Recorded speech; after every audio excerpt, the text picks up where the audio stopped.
네, 오늘 우리에게 주신 하나님 말씀은 요한복음 20장 26절부터 29절까지 말씀입니다. 한 목소리로 봉독하겠습니다. 여드레를 지나서 제자들이 다시 집 안에 있을 때에 도마도 함께 있고 문들이 닫혔는데 예수께서 오사 가운데 서서 이르시되 너희에게 평강이 있을지어다 하시고 도마에게 이르시되 내 손가락을 이리 내밀어 내 손을 보고 내 손을 내밀어 내 옆구리에 넣어보라. 그리하여 믿음 없는 자가 되지 말고 믿는 자가 되라. 도마가 대답하여 이르되 나의 주님이시요 나의 하나님이시니이다. 예수께서 이르시되 너는 나를 본 고로 믿느냐? 보지 못하고 믿는 자들은 복되도다 하시니라. 아멘.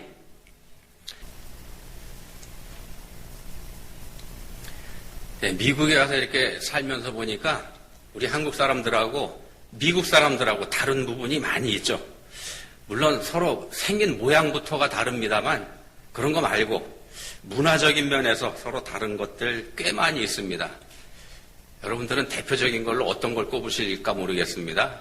나름대로 아마 각각 다른 걸 꼽으실 것 같은데 저는 이런 걸 생각을 해봅니다.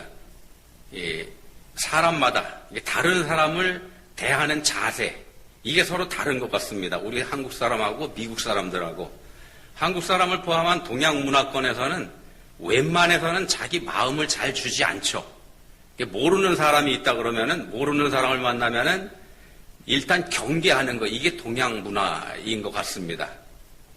일단 경계하죠. 우리는 믿을 수 있는 사람이라는 생각이 들 때까지 그 사람에 대해서 일단 거리를 두는 거, 그게 우리들 문화입니다.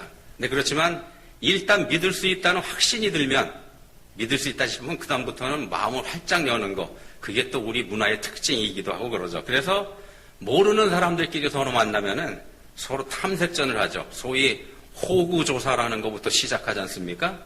이게 서로에 대한 믿음을 갖기 위한 그런 단계에 해당이 된다고 볼 수 있습니다. 서로 나이를 알아내가지고 서로 간의 질서를 일단 잡고요. 그리고 그 사람의 고향, 학벌, 이런 배경을 알아내가지고 나하고 연결고리를 찾아내는 것, 이게 우리들의 습관이기도 합니다. 이 연결고리가 찾아지면 그때부터 이제 진도가 나가죠. 그걸 빌미로 해서 서로에게 믿음을 나누는, 그게 우리 문화의 모습이기도 합니다. 연결고리가 강할수록 그 사람하고 빨리 가까워지죠. 아는 사람에게는 한없이 친절하지만 잘 알지 못하거나 전혀 모르는 사람에게는 그렇지 않은 거, 이게 우리들 모습이기도 합니다. 만약에 모르는 사람이 나한테 친절하게 가까이 다가온다, 그렇게 하면은 우리는 한 발 물러서죠. 그게 우리들 모습입니다. 미국 사람들은 어떻습니까? 미국 사람들은 그에 비해서 아무한테나 친절하지 않습니까? 생전 처음 보는 사람인데 하와이유 합니다. 하와이유. 그 뭐죠? 하와이유라는 말의 뜻이 우리말로 번역을 하면, 의미적으로 번역을 하면은 아마도 안녕하세요 우리말에 그거하고 아마 비교가 될 것 같습니다. 처음 인사니까, 처음 얼굴 보면 하는 게 그거니까, 아는 사람이나 모르는 사람이나. 우리도 그러죠. 아무한테는 아니죠. 아는 사람 만나면 안녕하세요 하죠. 안녕하세요라고 하는 게 질문일 수도 있지만 질문이 아닐 수도 있고 그렇습니다. 우리말에서는. 그래서 안녕하세요 하면은 상대방에서 대답을 해줘야 예의지만 대답 안 해도 상관없죠, 사실은.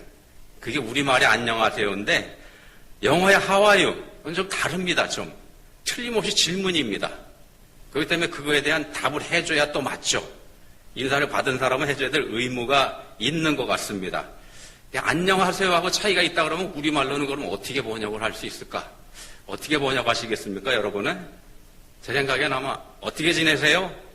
오늘 기분 어떠세요? 아마 이런 정도 뜻으로 우리가 해석을 할 수 있을 것 같은데, 근데 이게 우리들 입장에서 보면은요, 이렇게 해석을 하다 보면 이게 적지 않게 당황스러운 얘기가 됩니다. 생판 모르는 사람, 전혀 처음 보는 사람이 나한테 물어봅니다. 오늘 기분 어때? 오늘 어때요? 이렇게 물어봐요. 이거 우리 문화에서는 이상하기도 하고 수상하기도 하고 그런 거죠. 우리가 이제 매일 접하니까 이제 감각이 무뎌졌는데 사실은 우리한테 그런 겁니다. 이상한 거, 수상한 거. 자, 미국 사람들은 만나자마자 또 이름을 물어봅니다. 이름을 물어보고 이름을 불러줍니다. 그렇지만 우리 문화에서는 남의 이름 부르는 거 이거 굉장히 조심스러운 일입니다. 이름을 불러도 되는지, 부른다면 어떻게 불러야 되는 건지 이거 굉장히 고민되는 거죠. 따져봐야 될 게 맞습니다. 이름을 물어봐도 되는지, 이름 잘못 불렀다가는 싸움 나죠. 예를 들면 남의 아내나 남의 남편의 이름을 불렀다가는 큰일 날 수 있습니다. 그게 우리 문화입니다. 남이 내 이름을 함부로 불러 제낀다 그러면 기분이 편치 않은 게 우리 문화입니다. 그래서 자식벌도 되지 않는 녀석들이 내 이름을 말 불러 제낀다. 그런 거 경험하면 허탈하기까지도 하고 그렇습니다. 여러분 그런 거 안 느끼셨나 모르겠습니다. 아님 말죠 뭐. 자, 서양 사람들은요, 워낙 많은 민족과 문화가 뒤섞여 살고, 원래 유럽 문화지 않습니까? 그 사람들은 많은 민족과 문화가 뒤섞여 살고요. 또 이동이 많은 지리적인 환경에서 살다 보니까 나는 당신의 적이 아닙니다 라고 하는 믿음을 상대방한테 줘야지만 상대방도 나를 해코지하지 않을 거라는 역사적, 지리적, 상황적 배경을 갖고 있기 때문에 서로가 서로에게 친절한 거, 이게 생존의 비결이었던 것 같습니다. 그랬던 것 같습니다. 이제 그렇게 보면 상대적으로요, 우리 동양 문화에서는 거의 한 곳에 머물러 삽니다. 심지어 우리 문화에서는 태어난 그 동네에서 태어나서 죽을 때까지 살기도 합니다. 그래서 우리한테 고향이라는 게 중요하죠. 고향을 떠난다는 것 자체가 굉장한 모험이 되기도 하고, 어떤 면에서 보면 고향을 떠나는 사람은 좀 불행한 사람이다, 이런 인식까지 가지고 있는 게 우리 문화입니다. 그러다 보니까 변동이 없죠, 평생. 그렇게 살고 있는 우리 동네에 낯선 사람이 들어왔다. 그럼 그 사람은 경계의 대상이 될 수밖에 없는 게 우리 문화입니다. 이렇게 서로 배경이 다르기 때문에 생긴 문화적인 차이다. 우리가 우리들하고 미국 사람들하고 다른 모습을 그렇게 볼 수도 있을 것 같습니다. 이런 모습이 비즈니스에서도 이런 모습이 나타납니다. 예를 들면 물건을 사고 팔기 위해서 견적을 하죠. 에스티메이트 하는데, 우리 한국 문화에서는요, 제가 알기로는 동양 문화가 뭐 거의 다 그런 걸로 알고 있습니다만, 견적을 하면은 그 금액을 그대로 다 주고 물건을 사는 사람 없습니다. 그렇게 안 합니다. 거기서부터 시작이죠. 그 금액을 기반으로 해서 밀고 당기는 소위 밀당이라는 거 합니다. 네고시에이션 하죠. 반드시. 그게 우리는 필수입니다. 근데 미국 사람들은 견적서에 적힌 금액은 그 물건을 파는 사람이 반드시 받아야 될 금액으로 이렇게 인식을 하기 때문에 깎을 생각 전혀 안 합니다. 제가 직접 경험했던 거는 제가 한국에서 일할 때 처음에 미국의 기계를 판매할 때요, 견적을 줬는데 이 사람들 깎아달리는 소리 한마디 안 하고 그냥 그대로 오파를 넣습니다. 처음에 굉장히 좀 당황스러웠더랬습니다. 가격을 잘 받으니까 좋기는 한데 이게 좀 캥기는 게 있습니다. 왜냐하면 바이어한테 바가지 씌우는 것 같은 일종의 죄책감 같은 게 들기도 하고 그러더라고요. 그게 문화 차이입니다. 자, 상대방을 저 사람은 믿을 수 없는 사람이다, 나는 확신이 들 때까지는 일단 믿어주는 문화. 믿지 못할 사람이라는 거가 증명이 될 때까지는 믿어주는 문화. 이게 서양 문화라고 한다면 상대방을 믿을 수 있을 때까지는 경계하는 문화. 이게 동양 문화인 것 같습니다. 제가 보기엔 그런 것 같습니다. 이게 그렇다 그러면은 어떤 게 더 나은 걸까요? 여러분 어떻게 생각하십니까? 더 낫고 더 못하고 이걸 비교할 수 있을까? 문화 인류학에서는 문화의 열등, 고등 이런 건 없다 그럽니다. 다 똑같다 그러죠. 또 다른 모습도 있습니다. 이런 거 있습니다. 예를 들면 일본 사람들한테는 이런 거 있죠. 혼내와 다테마에라고 하는 거. 잘들 아시겠습니다만 일본 사람들은 자기 속마음을 감추죠. 드러내지 않고 겉으로 상대방에게 친절을 베풀어가지고 상대방을 감동시킵니다. 그게 일본 문화죠. 그래가지고 나를 믿게 만드는 거. 이게 일본 문화인데, 트럼프 일기 때에 그때 일본의 아베 수상이 그 진술을 보여줬죠. 미국 사람들이 혀를 내줄 정도로 트럼프한테 아부했었던 그런 모습을 보는데, 겉으로는 아부하지만 속마음은 전혀 다르다는 거. 겪어본 우리 한국 사람들은 다 알고 있죠, 그걸요. 자, 서로를 향한 믿음이라고 하는 게 이처럼 여러 모양을 가지고 있다는 말씀을 지금 드리는 겁니다. 믿음이라는 게, 서로를 향한 믿음이라는 게 여러 모양을 하고 있습니다. 자, 어떻게 문화의 옷을 입은 믿음이라고 하는 걸 우리가 비교할 수 있을까? 또 어떻게 우리가 믿음을 가질 수 있을까? 이걸 생각해 보기 위해서 오늘 말씀을 드린 겁니다. 성경적 관점에서 보면은요, 믿음이라고 하는 건 사랑이기도 합니다. 믿음은 사랑입니다. 예를 들어서 성경을 우리가 읽으면은 믿어지는 사람도 있고 안 믿어지는 사람도 있고 그렇습니다. 성경이 믿어지는 것, 그거는 하나님을 사랑하는 마음, 예수님을 사랑하는 마음을 가지고 읽었을 때 우리한테 이게 믿음으로 다가옵니다. 그렇지만 성경에 기록된 모든 말씀이 믿어지지 않는 것, 이거는 사랑하는 마음이 없기 때문에, 하나님도 사랑하지 않고 예수님도 사랑하지 않고 그러기 때문에 모든 것이 다 의심스러워질 수밖에 없다. 이게 성경적 관점에서 보는 우리 마음속에 있는 믿음의 모습이기도 합니다. 그래서 믿음과 사랑은 어떤 면에서 보면 동의어이기도 합니다. 더 쉬운 예를 보면은요, 이런 게 있습니다. 믿음이 사랑이라는 하는 모습에 부모는 자식을 사랑하죠. 어머니는 아들을 사랑합니다. 그 사랑이 곧 믿음이기도 합니다. 그래서 제 아무리 흉악한 범죄자라고 할지라도 그의 어머니만큼은 자기 아들을 착한 사람이라는 믿음을 가집니다.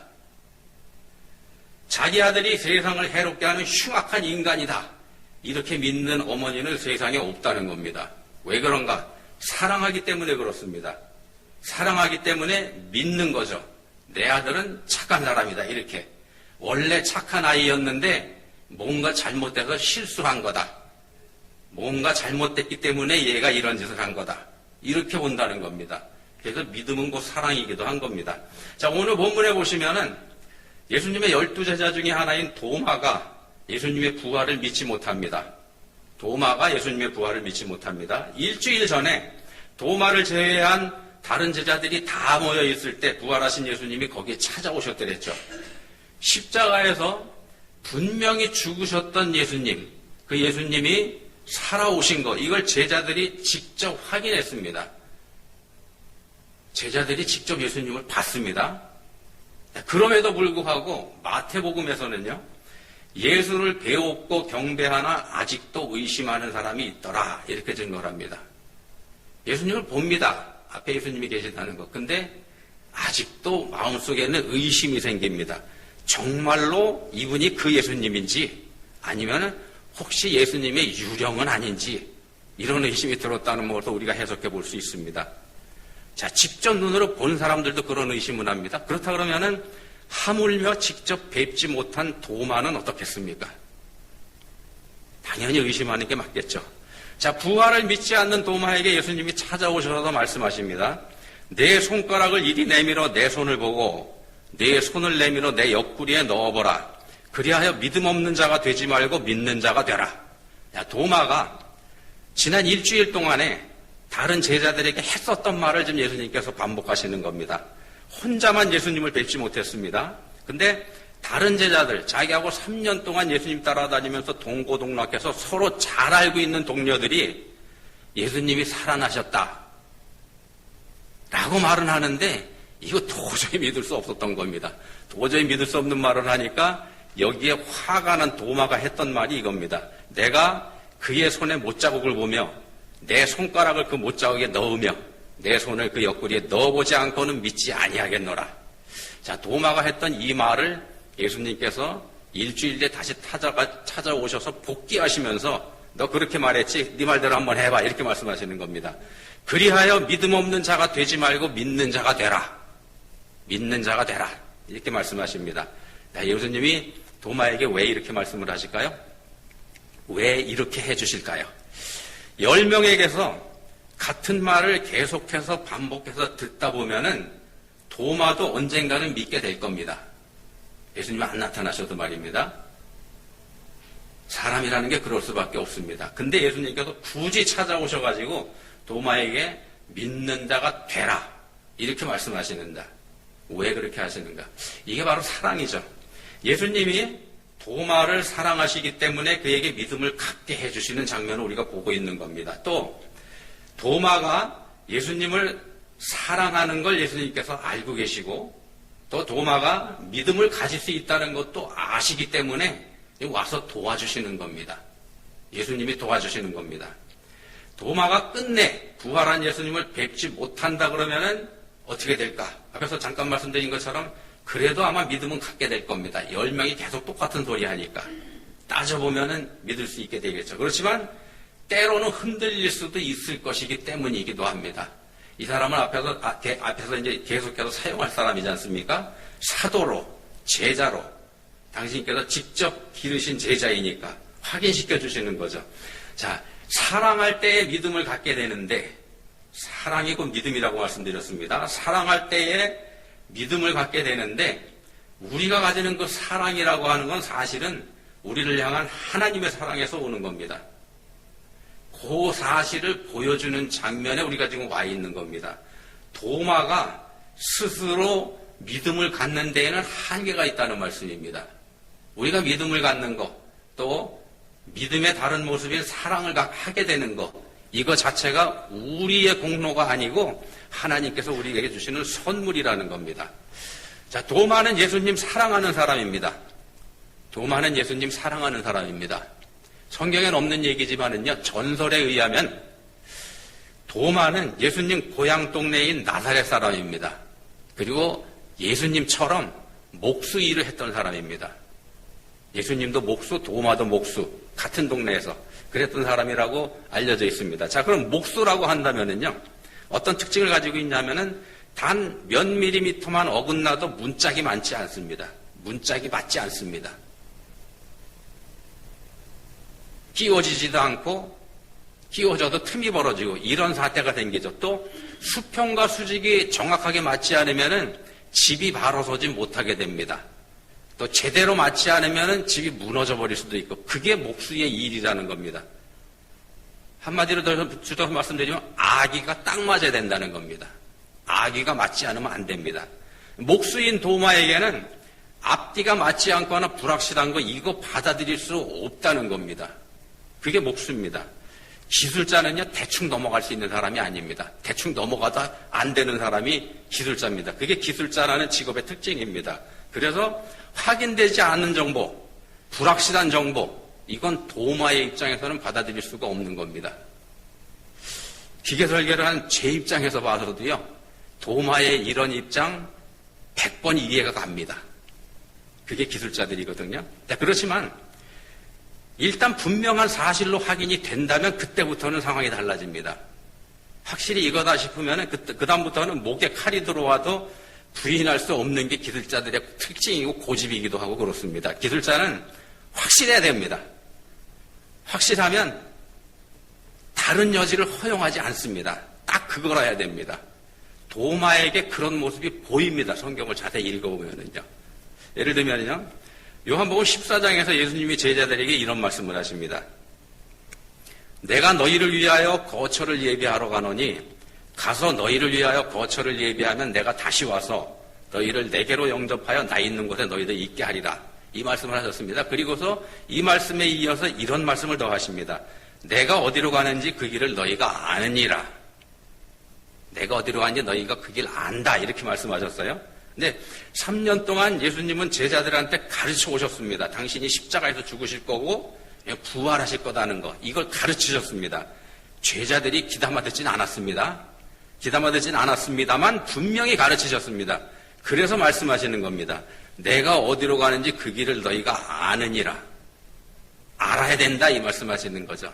근데 그냥 그렇게 대충 넘어갈 수 없는 사람, 분명하게 하지 않으면 안 되는 사람이 그 자리에 있었는데 그게 누구냐면 도마입니다. 도마가 그 말씀에 이렇게 토를 답니다. 도마가 이르되 주여 주께서 어디로 가시는지 우리가 알지 못하거늘 그 길을 어찌 알겠사옵나이까. 모르겠다는 거죠. 확실하게 알려달라 이겁니다. 이렇게 의심할 수밖에 없지만 일단 확신을 가지면 앞에서 말씀드린 것처럼 물러서지 않습니다. 확신을 가지면 물러서지 않습니다. 그런 모습도 성경에 나오는데 수변형이 내려졌기 때문에 예루살렘에서 먼 곳으로 예수님께서 피신을 갑니다. 요단강 근처까지 가서 숨어 계셨는데 그곳에 나사로가 병들었다는 전갈이 옵니다. 나사로를 고쳐주러 가시려면 예루살렘으로 다시 돌아가셔야 되는데 그건 호랑이 굴에 제 발로 걸어 들어간 만큼이나 위험한 일이 됩니다. 자, 근데도 예수님은 약간 뜸을 들이긴 하셨지만 나사로가 죽었다면서 살리러 가자 이렇게 말씀하십니다. 살리러 가자. 예루살렘으로 돌아가자 이거죠. 요한복음 11장에서 이렇게 기록을 합니다. 디두모라고도 하는 도마가 다른 제자들에게 말하되 우리도 주와 함께 죽으러 가자 하니라. 자, 주와 함께 죽으러 가자. 이게 도마의 믿음입니다. 주와 함께 죽으러 가자. 도마는 예수님 사랑하는 사람이었던 겁니다. 그렇지만 죽은 예수님이 다시 살아나셨다는 말은 믿을 수 없었던 분명한 성격의 사람이기도 했던 거고요. 그게 도마의 모습입니다. 본문의 배경이 되는.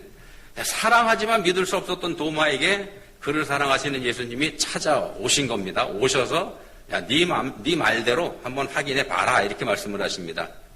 야, 여기까지 오니까 이제 도마의 입장에서 어떻게 됐습니까? 모든 게 다 분명해졌습니다. 확실해졌습니다. 그런 순간을 지금 도마가 맞고 있습니다. 도마가 자기 눈으로 부활하신 예수님을 지금 뵀으니까요. 자, 그러면 이제부터 도마가 어떻게 변하겠습니까? 여기서 요한복음에서, 아니 성경 안에서 가장 중요하고 위대한 믿음의 고백이 도마의 입에서 터져나오게 됩니다. 도마가 대답하여 이르되 나의 주님이시여 나의 하나님이시니이다. 이만한 믿음의 고백이 없습니다. 나의 주님, 나의 하나님. 베드로의 고백을 넘어서는 고백입니다. 자, 이 도마는 이후에 제자들 중에서 가장 멀리 떨어져 있는 인도까지 가서 복음을 전하다가 순교한 사람이 됩니다. 지금도 인도에 가면 도마가 복음을 전했던 그곳에 교회가 남아있다고 합니다. 부활하신 예수님을 자기 눈으로 직접 뵙기 전에 도마는 부활을 믿지 않았습니다. 그렇지만 그때에도 우리 예수님은 사랑하시는 제자 도마를 믿어주셨습니다. 그때에도 예수님은 도마를 믿으셨습니다. 왜 믿어주셨을까? 사랑하시기 때문에 믿어주신 겁니다. 도마를 믿으셨습니다. 믿음은 사랑이라고 말씀드렸습니다. 우리만 믿는 게 아닙니다. 우리만 하나님 믿는 게 아니고 하나님도 예수님도 우리를 믿으시는 겁니다. 믿어주십니다. 사실은 그 믿음이 예수님이 하나님이 우리를 믿으시는 그 믿음이 우리가 하나님을 믿는 믿음보다 훨씬 더 큰 겁니다. 자, 예수님이 그러면 뭘 믿으셨나? 도마가 예수님을 사랑한다는 그 사실을 믿으셨습니다. 쟤는 나 사랑하는 애야. 이렇게 믿으신 거죠. 그래서 예수님을 사랑하는 도마가 부활을 믿지 못할 때 찾아오셔서 도마에게 믿음을 갖게 해주시는 겁니다. 그 장면을 우리가 지금 보고 있는 겁니다. 그리고 도마는 그런 예수님의 사랑에 순교로 응답을 했고 예수님은 도마를 사랑하셨고 도마도 그 예수님을 사랑한 겁니다. 서로 사랑한 겁니다. 그 안에서 서로에게 믿음이 나옵니다. 믿음은 사랑입니다. 자, 여러분 예수님 믿으십니까? 예수님의 부활을 여러분 확실히 믿으시는지요? 예라고 아멘이라고 대답하실 때 있다면 여러분은 예수님 사랑하고 하나님 사랑하는 분입니다. 혹시 아직 믿지 못하시는지요? 그렇다 그러면은 사랑하는 마음을 한번 가져보시기 바랍니다. 사랑하는 마음을 내 마음대로 가질 수 있을까? 가질 수 있습니다. 요한일서 4장에서 말씀합니다. 사랑하는 자들아 우리가 서로 사랑하자. 서로 사랑하자. 사랑은 하나님께 속한 것이니 서로 사랑하는 겁니다. 성경 66권을 두껍죠, 성경이. 근데 이 성경 66권을 한 단어로 줄이면 사랑이라는 단어가 됩니다. 사랑 한 단어로 줄일 수 있습니다. 성경은 하나님의 사랑 이야기입니다. 당신의 형상으로 지으신 인간을 사랑하시는 이야기. 사랑이라는 이 한 단어로 표현되는 이 성경을 이번엔 반대로 한 문장으로 늘리면은 어떻게 되는가 하면은요, 이런 말씀이 됩니다. 내 마음을 다하며 목숨을 다하며 힘을 다하며 뜻을 다하여 주 너의 하나님을 사랑하고 또한 내 이웃을 내 자신같이 사랑하라. 주 너의 하나님을 사랑하고 내 이웃을 내 자신같이 사랑하라. 이 한 문장으로 성경이 표현이 됩니다. 사랑은 우리에게서 나오는 게 아닙니다. 우리가 스스로 만들어낼 수 있는 게 아닙니다. 하나님이 사랑이시고 사랑은 하나님에게서 오는 겁니다. 근데 그 하나님은 모든 사람을 사랑하십니다. 모든 사람을 사랑하십니다. 누구도 예외가 없습니다. 모든 사람을 다 사랑하십니다. 다만 하나님의 그 사랑에 응답하는 사람이 있고 응답하지 않고 거절하는 사람이 있을 뿐입니다. 사랑에 응답하는 사람, 그 사랑을 받아들이려는 사람에게 하나님께서는 사랑하는 마음을 더해 주십니다. 우리가 사랑하면 그가 먼저 우리를 사랑하셨음이라. 요한일서 4장 19절 말씀입니다. 우리가 사랑하는 이유는 먼저 우리를 사랑해 주시기 때문에 그렇게 되는 겁니다. 그렇지만 마음을 닫아 걸고 사랑을 받아들이지 않는 사람한테는 하나님도 강제로 밀어넣으시진 않습니다. 왜냐하면 우리한테 자유의지를 주셨기 때문에 우리가 선택할 수 있다는 겁니다. 그렇지만 마지막 때가 되면 그 자유의지에 대한 책임을 물으시게 될 겁니다. 우리가 그러면 어떻게 하나님을 사랑할 수 있을까? 요한일서 4장 20절에서 말씀합니다. 누구든지 하나님을 사랑하노라 하고 그 형제를 미워하면 이는 거짓말하는 자니 보는 바 그 형제를 사랑하지 아니하는 자는 보지 못하는 바 하나님을 사랑할 수 없느니라. 본문의 도마는요, 예수님이 부활하셨다는 도저히 믿을 수 없는 말을 하는 동료들과 일주일을 함께 지냅니다. 나를 조롱한다고 하면서 떠나버리지 않았다는 겁니다. 계속 그들과 함께 했습니다. 본문 26절에 이렇게 시작을 하죠. 여드레를 지나서 여드레 동안, 일주일 동안 같이 있었다는 얘기가 됩니다. 동료들을 사랑하는 마음이 이 도마에게 있었다는 얘기가 됩니다. 쟤들이 믿을 수 없는 말을 하지만 그럼에도 불구하고 내가 사랑하는 사람들이야. 자, 예수님을 사랑하는 마음이 그분이 사랑하시는 제자들까지도 사랑할 수 있게 한 겁니다. 자, 그럼 이제 한번 생각해 보시기 바랍니다. 여러분은 예수님 믿고 사랑하는 분들입니다. 구원받은 하나님의 자녀입니다. 근데 그 믿음과 사랑, 여러분이 가지고 계신 그 믿음과 사랑, 그걸 어떻게 증명하시겠는지요? 어떻게 증명하고 사시는지요? 하나님 사랑은 필연적으로 하나님이 사랑하시는 사람에 대한 사랑으로 드러나게 돼 있습니다. 드러나야 하는 겁니다. 하나님이 사랑하시는 사람을 사랑하는 것, 그게 하나님을 사랑하는 비결이기도 합니다. 하나님 사랑하는 방법, 하나님께서 사랑하시는 사람을 사랑하는 겁니다. 나와 함께하는 이웃, 나와 함께하게 하신 이웃, 또 함께 신앙생활하는 동료 교인들, 여러분 사랑하시죠? 혹시 그 중에 누군가를 미워하거나 또 혹시 그 중에 누군가를 의심하고 계시지는 않는지 기도하시겠습니다. 하나님 아버지, 저희는 도마를 가리켜서 의심 많은 도마 이렇게 말합니다. 근데 도마는 부활을 의심했을지언정 예수님을 향한 사랑만큼은 누구에게도 지지 않는 사람이었다는 거 저희가 살펴봤습니다. 이제는 그 도마에게 비추어서 저희들의 믿음을 돌아볼 수 있게 해주시기 원합니다. 저희 자신을 돌아보면서 하나님께서 저를 사랑하신 것처럼 저희도 이웃을 사랑하며 살 수 있게 해주시기 원합니다. 예수님 이름으로 기도합니다. 아멘.